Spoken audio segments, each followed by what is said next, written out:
Okay, so it's week 4. And what, we can't talk playoffs? Of course we're gonna talk playoffs. Who else is gonna talk playoffs besides this guy here? Alright. So this year we have 2 teams that won't be making the playoffs out of 13 teams, and that's clearly gonna be out of shape in Decepticons, which I don't feel have the team unity or talent or togetherness, if you want to call it that, to win enough games to actually make it to the wild card matchup. That being said, I'm going to make a bold statement here, and I'm going to tell you who's going to end up in the wild card round. You're going to have Wolfpack, Gentlemen's Club, shocker here, Channel 4 News. Without Rafik, I don't see them going very far. I think Team Morale is really going to bite them in the ass, and they're going to fall off the wagon real quick. And this is a close one. It's either going to be No Side or Legends, and I think I'm going to lean towards. I'm gonna go with No Side.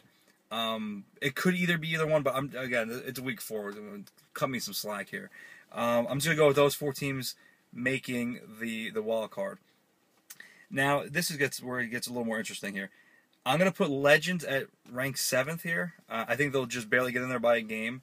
Now the remaining teams: Kitten, Shaws, Wolfpack.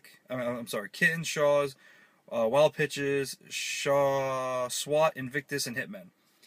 Now, any team, I think, can either be ranked from 2 to 6 here. I don't think it's going to be a giant discrepancy.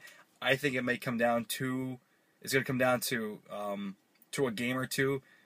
And it really doesn't matter what matchup you get. If you get the 4-5 matchup, the 3-6, or the 2-7, there's no easy game this year. I think the only person who's going to have an easy game is obviously, if you're ranked number 1, you have the top seeding, you get the wild card team who's already had to play 3 times the night before. So that fight for the top seed, I think, is going to be extremely important. So again, you could see a matchup like, I'm going to rattle one off here. Let's say Invictus, if they finish 2nd, you might have SWAT at 6. You might have SWAT at 4. You might have us at 6 or whatever it might be.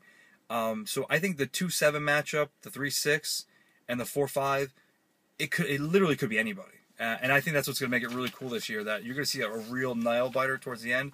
Top seed, I'm obviously picking my team. I think I already figured out the math here, and my team is going to be 22-2. So that should put us in first place if all goes well.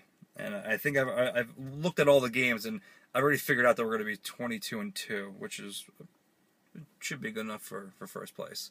All right, guys, have a good weekend.